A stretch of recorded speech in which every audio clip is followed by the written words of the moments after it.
Okay, hello and welcome, friends. This is the Religion Seminar at Western Sydney University, bringing you the latest in research and religious studies. I am Milad Milani, and I'm coming to you from Darug Land. My guest speaker today is Dr. Rachel Davies, Research Fellow with the Religion and Theology Research Team at the Institute for Religion and Critical Inquiry at ACU. She is a scholar of late medieval and early modern Christian spirituality, whose work explores questions around suffering and what it means to participate in Christ's dying and rising, i.e. the Paschal mystery. Her monograph, Bonaventura, The Body and the Aesthetics of Nation, published in 2020 by Cambridge University Press, looks at the Franciscan experience of suffering and its transformations, especially as played out in the human body. Rachel's newest project considers how landscapes like deserts, gardens, forests, mountains, seas function in pre-modern itineraries of the soul. And she is using this literature to develop contemplative practices aimed at healing the self's relationship with suffering ecosystems, especially here in Australia. She is an INFTA certified forest therapy guide and leads walks in Victoria's Dandenong Ranges, partnering with Forest Therapy Victoria and MGA Counselling Services. It sounds terrific.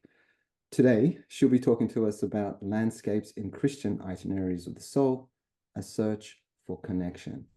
Rachel, it's an absolute pleasure and honor to have you with us today. Thank you for making the time and coming to us from the States. Thanks, Milad. Super nice of you to have me here. And also for those of you who have come, I always feel like it's kind of people to show up when there's so many um, things competing for attention. So thank you for being here, and also to those who are listening in after the fact. I'm actually in the United States at the moment, although I live in Melbourne, and I'm coming to you from the Portland metro area, which rests on the traditional village sites of the Multnomah, Wasco, Cowlitz, Cathlamet, Clackamas bands of the Chinook, Tualatin, Kalapuya, Molala, and many other tribes who made their homes along the Columbia River. So I just acknowledge their care for the land where I find myself right now. Disconnection is a problem that lots of people seem to be talking about these days, and maybe you have noticed. We've got in the social sciences, researchers are worried about this epidemic of loneliness we've all heard about.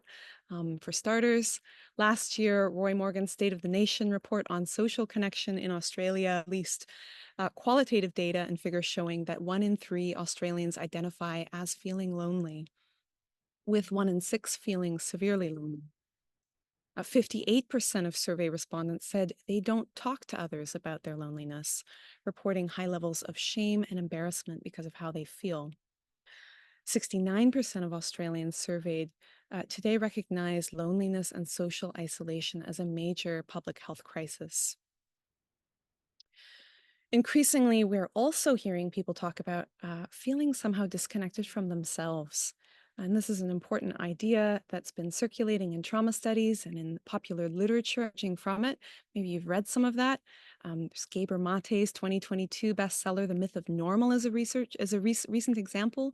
And he argues that authenticity, a person's connection to their deepest thoughts, feelings, and desires, that connection gets suppressed during experiences of childhood trauma, and that this traumatic disconnect follows children into adulthood and is ubiquitous in the modern West. It's part of our culture, and we don't even think about it anymore. Finally, there is a great deal of talk about our disconnection from nature, the natural world, both on an individual and collective level. Lynn White's 1967 article, The Historical Roots of Our Ecologic Crisis, famously blamed the West's Judeo-Christian past for the state of things, arguing that biblical faith sees humanity as fundamentally separate from the rest of nature.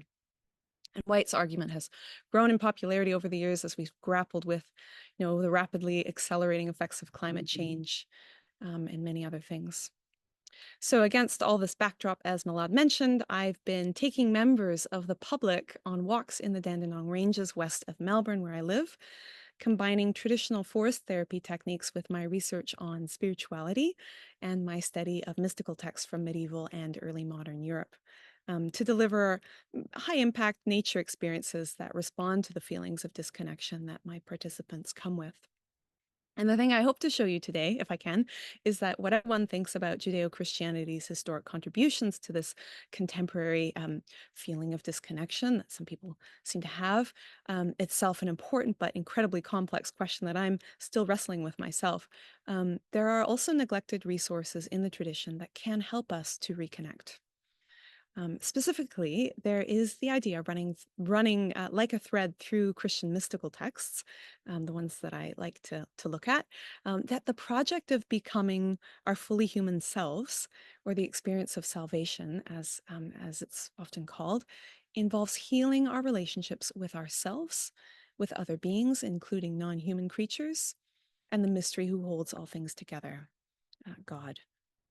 In fact, for the thinkers that I study and talk about, these three pursuits are impossible to disentangle from each other. And if you neglect one of them, then the whole project of wholeness, of becoming wholly human, will collapse. So I want to explore some of these texts with you and muse together, especially during our discussion time, if it's possible, on how reading them at this historical moment might help people articulate and maybe even find some of the healing that they're looking for. And I will focus on two figures in particular, Bonaventure of Bagnoregio and Catherine of Siena, one man and one woman, ordained Franciscan and a lay Dominican born within 100 years and 100 kilometers of each other in today's central Italy. We'll look at Bonaventure first, who's quite abstract and who has helped me grasp kind of what's going on theoretically in the texts that I teach. And then we'll look at Catherine, who my walkers generally find more accessible. And then I'll share how I'm offering aspects of their teaching to a mostly spiritual but non-religious audience through my forest therapy practice and other nature-based programs. I don't know if any here has read Bonaventure, maybe heard of Bonaventure, but he was born in 1217 in a very cool place called Bagnoregio. So there's a first picture, and I have a couple because I couldn't decide which one that I liked best. So this is a lovely daytime shot, and you can see the 366-meter sky bridge that you now have to walk across to get there because the city is slowly crumbling into the valley below. Here's another shot of Bagnoregio, all misty toward dusk, and it's a lovely time to visit. I spent a couple nights there, and it really feels like being on the moon. There's only 11 people who live there year round, so it's really quiet, and the silence below when you stand on the city's rim is just spectacular. So this is where Bonaventure was born, and we don't know very much about his youth, though there's a story that says that Francis of Assisi met him when Bonaventure was a child and proclaimed, "Oh, buona ventura, oh, good fortune," because Bonaventure would go on to become a leader in the Franciscan order, the minister general after Francis died. And some have even called him the order's second founder. And this will become relevant in a moment. Bonaventure's most well-known text is called the Itinerarium Mentis in Deum, Journey of the Mind or Soul to God. And it was written in 1250, which is the same year that we have this excellent image that made it into Matthew Paris's Chronica Maiora, where we can see St. Francis there on the bottom left, having a little rest, it looks like, while he receives the stigmata at Laverna during a visitation from the crucified Christ, who was affixed to the body of a six-winged angel, a seraph. And if it sounds gruesome to share in Christ's wounds, Bonaventure, drawing on Thomas of Celano, actually emphasizes their beauty and grace to us. Christ's resurrection supersedes the suffering that they also signify. And so Francis's wounds, like Christ's, spread life and community, not death, not alienation, not the alienation that we might expect from us. Wherever Francis goes, as we read Bonaventure's texts and Thomas as well, we see the stigmata healing diseases, consoling the lonely, and even warming cold bodies with the fire of divine love. So Bonaventure doesn't think that the wounds are magical. He just wants us to see them as a revelation, really, a kind of manifestation of what the mature Christian journey looks like. He wants us to see what it might actually mean for a person to be reconciled with God, self, and others. And that's what it looks like, this coming together, this healing, um, this joy, really. So the Stigmata event happened 2 years before Francis's death, and 33 years after that, Bonaventure found himself in the same place as Francis, having a vision about what it all had meant. He wanted to know how it was that Francis was able to enjoy such a state of mystical union, and how might the rest of us follow in his footsteps? How might we make this journey? And movingly, the urgency of this question grew out of Bonaventure's own personal experience of division, of distance, the opposite of connection. Politically, spiritually, Bonaventure's tenure as Minister General of the Franciscan Order came during a very contentious time, and it wouldn't have been easy for him. And so he writes that he went to Laverna in search of peace. And the vision that he had there that I've just described became the basis for his itinerarium, one of the most famous works in a genre of Christian literature, mystical itineraries. And these are the texts that I am interested in and that I'm introducing to people on my walks. And Catherine's text falls in this genre too, as we'll see. So they are essentially maps of the mystical journey, of the journey of salvation, the journey that all of us are invited to embark upon, Bonaventure and Catherine think. And Bonaventure's map is modeled on the journey he saw specifically Francis taking, the journey that transforms traumatic wounds into portals of connection. And these are the texts that I offer my walkers. Now, all of these maps, Bonaventure's, Catherine's, and others, as I see it, have features in common. The first is structural. I'll just say what it is because I cut that slide out. The first is a structure thing. They represent the human journey as a series of stages spread across a particular lands with starting and ending points. So that's kind of the first thing that they have in common. So there's hundreds of different landscapes in the genre. Readers are plunged into whirlpools, guided up mountains, invited to explore the rooms of castles, and so on. And many of these maps, and especially the ones I like, traverse landscapes from nature. So there are seas and trees and deserts and more. And all of these landscapes are guiding us if we will dare make the journey toward union. What kind of union? First, unsurprisingly, because I already signaled this at the start of my talk, mystical itineraries describe the process by which we come to experience union with God. And on my walks, I generally refer to God simply as a love mystery. People come with all kinds of ideas about what the word God means. Figures like Bonaventure are quick to point out that our ideas about God are often too small or even just plain wrong. So referring to God as a loving mystery feels comfortable for most of my non-religious walk participants. And it also represents, I think, a faithful rendering of the texts I talk about. And sometimes groups do want to talk about God as well and use that word, and that's fine too. So that's kind of the first thing. And then second, mystical itineraries describe a process by which we become ourselves as human, which involves overcoming the things that alienate us from our depths. And finally, mystical itineraries describe a process by which our relationships with other beings, including non-human beings, the natural world, are healed. So these three journeys happen at the same time. If we want to heal our relationship with the natural world, we've got to heal our relationships with ourselves and the mystery that sources things. If we want to be at home with ourselves, the path includes those other two journeys. And if we're seeking transcendence, if God even is the name that feels meaningful, desirable to us, the Christian mystics say we won't get very far if we don't love ourselves and our neighbors. And when I say, we need to do these things, it's also in the Christian understanding a work of grace, and it's and of gradation. So it's not a kind of all or nothing sort of thing. We're on this journey. This is the landscape that Bonaventure has us journeying through in the itinerarium, which is the body of a six-winged seraph, which also represents the 6 days of creation week with all of its accompanying landscapes. So the soul has to ascend through the first 5 of these days, these wings, like the rungs of a ladder, before it can reach Christ, who is crucified on the 6th day of the week.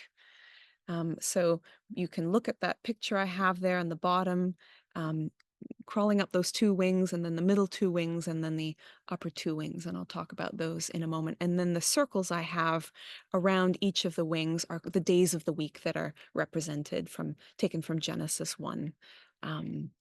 So these all map onto each other, and Bonaventure actually has another magnificent text called the Collations on the 6 days of Hexameron, where he unpacks the days more, and kind of actually takes us through a slightly different schema. So yes.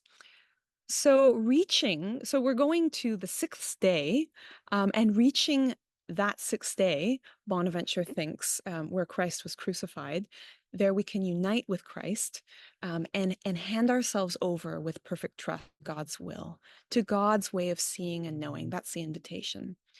Passing over into the 7th day of Sabbath rest, where the soul can participate in God's own way of being and knowing. So this represents the journey that every human being is invited to make, the journey that will make us human. Each day we traverse, each wing rung that we climb represents a new level of enlightenment for Bonaventure, a new stage of our becoming. And the stigmatized Francis represents one who has completed this journey. But we have to start at the bottom, Bonaventure says. Like all mystical itineraries, the itinerarium is predicated on the Christian idea that something about the way we humans relate to ourselves and others is broken. We are often myopic and greedy, seizing things as consumable objects rather than for what they are in and of themselves and for what they say about the mystery that holds things. And this kind of myopia is what keeps us from ascending through the days of creation week, that keeps us back, that holds us back from our own becoming, our own creation. So the expansiveness of this mystery, the mystery of what things really are in God, and the freedom of creation scares us, Bonaventure thinks. And so we think and we speak in ways that shrink other beings and our own selves to a size that is more manageable, a size we can possess. The result, Bonaventure thinks, is division and diminishment, where we might have experienced ourselves and others as gateways connecting us to the mystery and one another, and where we might have enjoyed the expansion of our souls, the coming to be of ourselves, actualization, journeying up the ladder to become ourselves, we turn away from it all in favor of control and domination. That's the temptation. We don't connect, we sever, we isolate, and we don't make this journey up the seraph, up the days.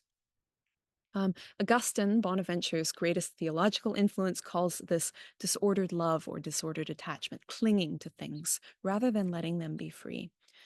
And Bonaventure picks that up. So our journey up the seraph or through the 6 days of our own creation is a rejection of this kind of closed thinking and closed seeing. It's a pilgrimage toward reconnection. Now, critically for Bonaventure, this journey starts with a person's resolution to repair their relationship first with other creatures, particularly non-human creatures, or what we might call the natural world. These are represented by the 2 bottom wings here. And it's quite sophisticated in Bonaventure. I don't have time to kind of go through all of it. But that's where we begin. So in other words, a healthy relationship with others is the very foundation of the journey that we make to ourselves, the very base of our spiritual becoming. All forms of domination, of fearful grasping, have to be replaced with a trust that honors and delights in the freedom of the other, human and non-human. For this trust is what illumines the soul and enables it to make the journey towards itself. Without reconciling with the other, with the land, with fellow human beings who are different from the self, it will be impossible, Bonaventure thinks, to flourish. we stumble down and we don't move up the seraph, up the days. But if we can find the courage to do this work, Bonaventure thinks we will then be ready to make the next step, to look inward, to really behold and enjoy the mystery of the self. So at this stage, represented by the third and the fourth days, or wings of the seraph, we will be able to recognize our worth, to see our own dignity as beings who are capable of union with the divine. In other words, we will be able to connect with ourselves, unashamed and unafraid of our wholeness in God, or the mystery. Finally, dwelling here, when we have spent some time there, Bonaventure thinks at this stage of our becoming, he says, we will at a certain point find ourselves ascending to the fifth and sixth days or wings of the journey, where our creation as selves will finally find a sort of completion. We will gaze directly on the mystery who sources existence itself, and we will be ready to hand ourselves over to it with Christ, who trusted God the Father in the Passion. Like and with Christ, Bonaventure thinks we will enjoy complete dispossession, loving all things, including ourselves, with a magnanimity that connects us, even as it sets us free. So what I'm trying to say is that Bonaventure thinks we are mature persons, fully human, mature humans, when our relationships, when our sense of the world, ourselves, and reality at large is characterized by trust rather than mastery. The same trust that characterized the life of Christ, even in suffering and violence and the uncertainty that goes with that and the pain. So this is Bonaventure's message and the map that he offers to all of us, where we find ourselves in this life with our own, with our own journeys and sufferings and that sort of thing.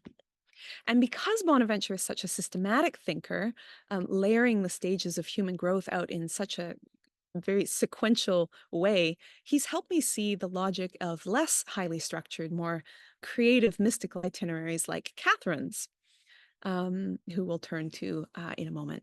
The basic logic is the same in both Bonaventure and Catherine, but most of those who come on my walks find Catherine's imagery more vivid and relatable. And in fact, I've never taught Bonaventure on a walk because it's all quite dense, but it's been very helpful conceptually for me to understand what's going on in this systematic way. So I'll turn to Catherine now and kind of switch gears. Most of you guys have your cameras off, but I wondered if any of you actually read Catherine. Has anybody of the four faces I see? No, that's okay. Okay. All right. Well, she's really something else. She was born in the Republic of Siena in 1347, just a year before the first sweep, the first great sweep through of the bubonic plague that killed probably half of Siena's residents. So she would have been just one when that happened, and she survived. Catherine was a twin, either number 23 or 24 of 25 children. And this is interesting to me. We know from her biographer and her spiritual director, Raymond of Capua, that Catherine was the only one of her 24, of 25 altogether, siblings to be kept at home in infancy, where she was nursed by her own mother. All of the other children were sent to wet nurses, away from the family home. And so Catherine grew up with a real sense that she was loved.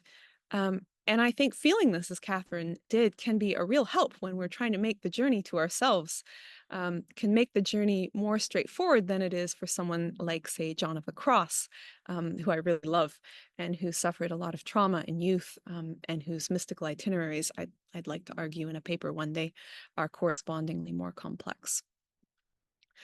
So Catherine grew up in her parents' love and had a strong sense of herself.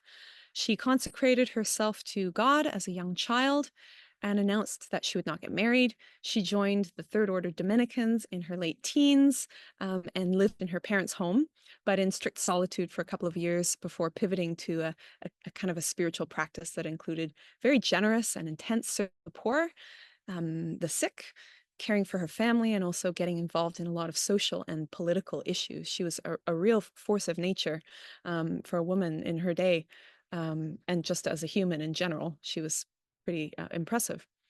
She also engaged in some rather extreme forms of penance, which can feel off-putting for some of my walkers, and she lent her voice in support of the Crusades. So there are some complicated things about Catherine, but there she is. She wore herself out at age 33, and she died then, but did quite a lot in her short life. And she left behind a book called The Dialogue, which she wrote as a kind of, well, a verbatim conversation between herself and Christ. And this idea of being on an itinerary, a pilgrimage, is very prominent in that book. And in fact, Catherine employs numerous landscapes to illustrate the soul's journey, not just more than Bonaventure. And the most well-known of which is actually Christ's own physical body, which is interesting. But my favorite, and the one that I share with my walkers, and I'll share with you, is introduced by Catherine in chapter 10 of the dialogue. And she circles back to it at various points in her text, kind of expanding and developing new layers of it along the way. So Christ is the speaker in the chapter 10 that I'm talking about, and he asks Catherine and us to imagine the soul as a tree. And a tree goes through different stages of growth, just like we do. The first stage, unsurprisingly, has to do with the place where a tree starts, its roots. A tree has to have good soil so that it can take root and so that it can grow up healthy and strong. And that's what we need too. We need good roots as well. And so here, Catherine actually flip-flops the order of things we saw in Bonaventure. Bonaventure said that right relationship with others is the foundation of our reconciliation with ourselves and with the mystery. Catherine actually starts with the mystery before helping us think through how that relationship should influence our relationship with ourselves and finally others. But in both cases, the interdependence of these relationships is what's really key, that they happen together, whichever kind of direction you come at it. Although it is interesting to ponder the kind of the different angles with which it is possible to come. And I think about it a lot. And we have a quote here, Catherine introducing this image. She says, or Christ says, speaking to Catherine, imagine a circle traced on the ground and in its center a tree. The tree finds its nourishment in the soil within the expanse of the circle, but uprooted from the soil, it would die fruitless. Think of the soul as a tree made for love and living only by love.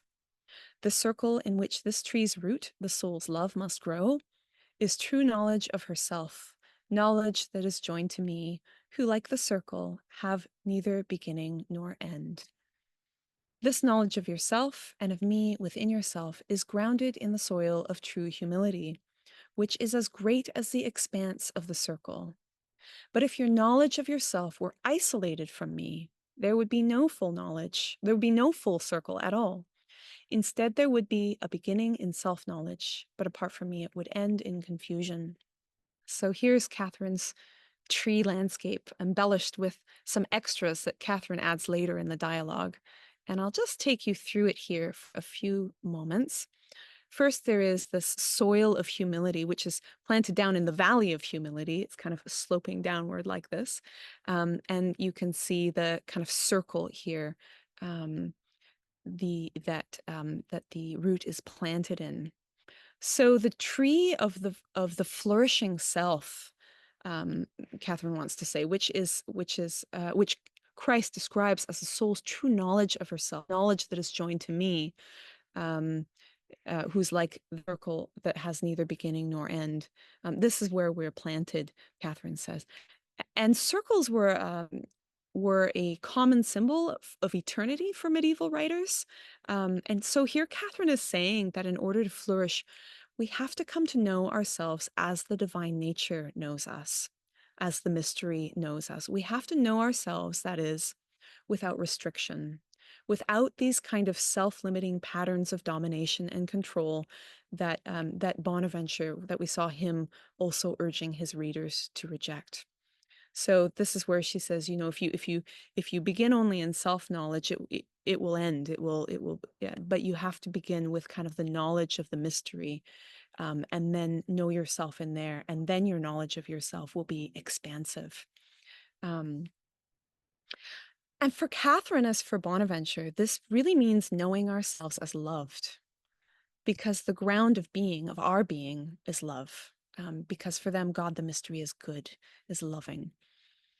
So Catherine is saying that in order to make the journey to our full humanity, we have to first accept something about the nature of reality, that it's benevolent, that it's for us, not against us. And second, we have to learn to see ourselves from within that reality, this idea of a reality that is for us, that is kind and loving. And Catherine calls that God. I've been amazed by the number of people on my walk who actually have no faith background or commitment to anything metaphysical, who have a deep sense of this anyway somehow, um, and it makes me think. It's interesting. So. But anyway, from this knowledge, Catherine writes, she thinks that we'll be able to grow up steadily. She describes the inner part of the trunk that grows up from the roots as the marrow of patience. And I somehow find this very moving because I'm always in a rush. But a tree grows patiently. Flourishing takes time. And so we needn't be anxious, Catherine wants to communicate. We can trust the soil and we can trust the process. At a certain point, when we are ready, Catherine says, the tree will begin sending forth branches with flowers, which are the generous thoughts of the heart, leaves, which are words that heal, and fruit, which are loving deeds, especially for the vulnerable, the poor. Catherine says that these flowers, leaves, and fruit are grace for the soul itself and a blessing for its neighbors. So, in short, Catherine thinks that a person who understands that they live and move within an endlessly expansive, loving mystery will grow up secure. And this security will naturally flower generous, non-possessive ways of being in relationship with others, with other people.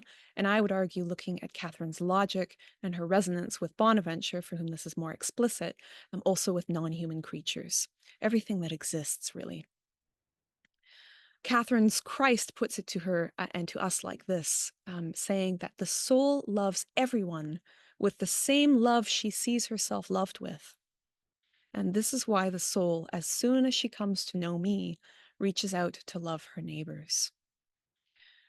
Whenever I teach this text, I just acknowledge that, many people go through life not having a feeling of this. Many people don't have the experience that Catherine did in childhood, and that's okay, and that we then wrestle with this text, and there are also a lot of other mystics who say very much the same thing, but come at it in a different way.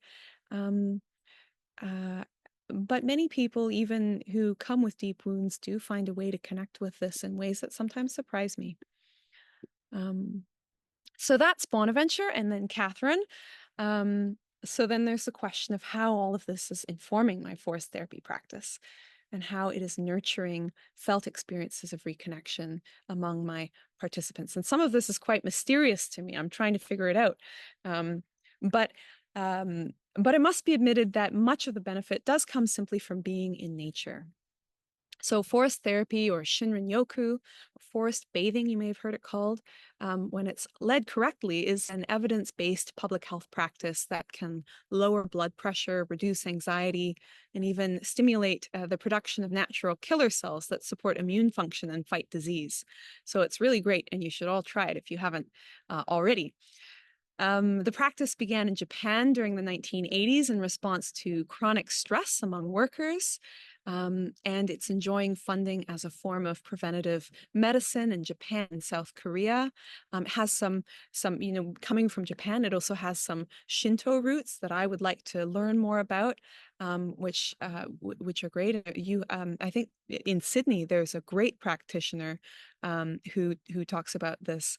And I should have written down what it's called. I can send it to you, and maybe you can include it in a note or something like that. But she's really great, and she trained in Japan, and she focuses on the Shinto roots, which I think are really important as well.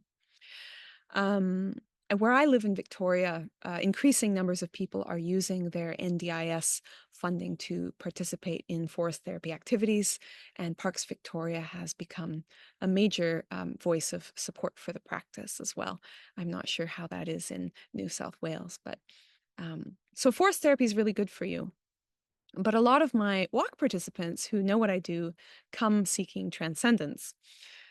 So repeatedly, I hear that the forest or the bush, as some people correct me, uh, is a place where people feel comfortable undertaking the search for transcendence, especially those who still find the language and categories of Christian theology meaningful, but who struggle with a history maybe of religious trauma.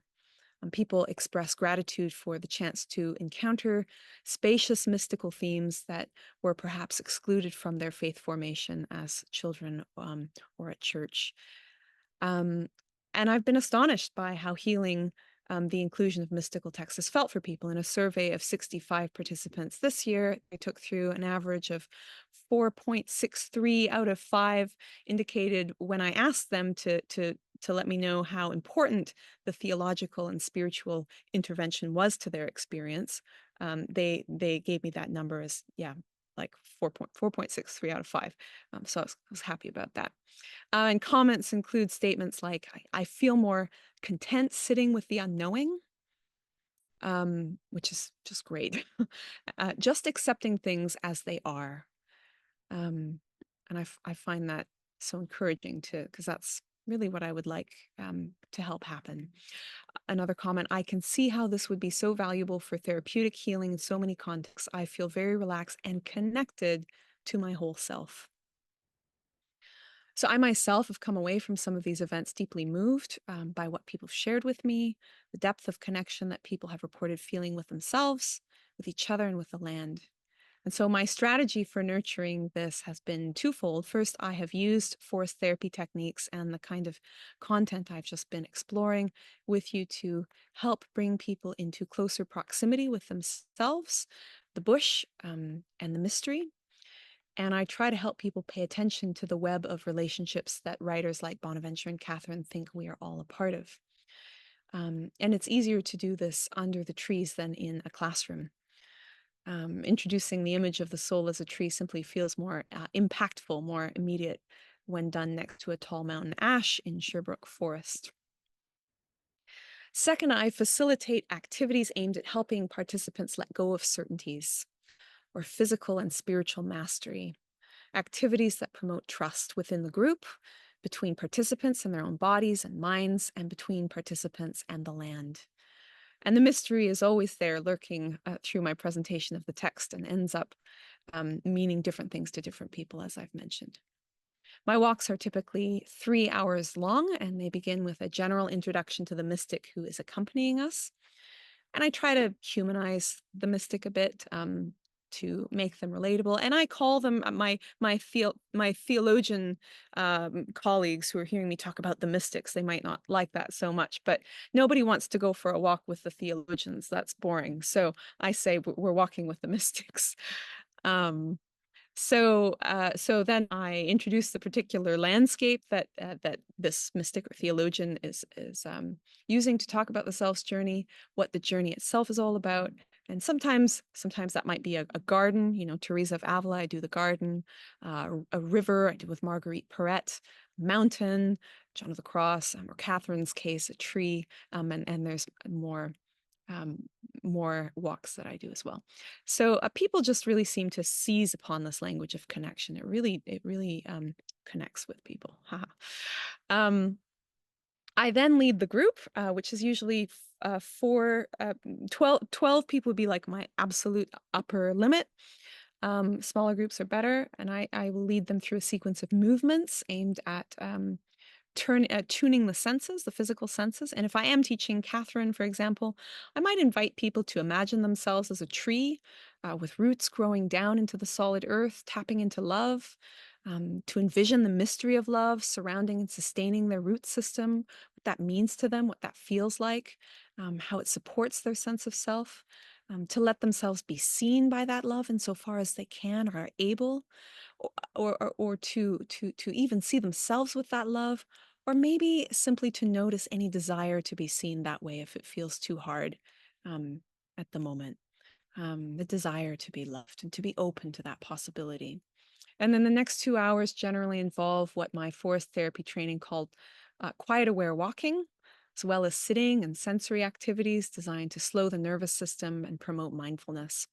So I might invite participants to meditate on the sensation that occurs when a hand partners with the moisture of lichens, or I might make space for people in the bush to collaborate on a piece of visual or rhythmic art using fallen branches, rocks, and leaves.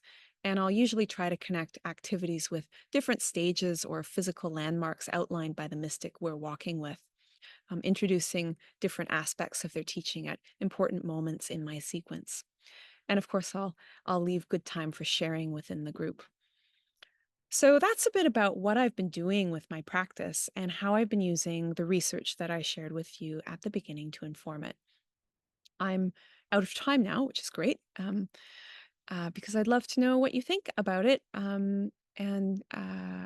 Yeah, I'm kind of, I guess I'm a theologian who, in some ways, is trying to cross over. So I value talking with my religious studies colleagues, and hope that you might be, even though you're modest in number, a good audience to interrogate me and help me to do this thing better. So thanks very much.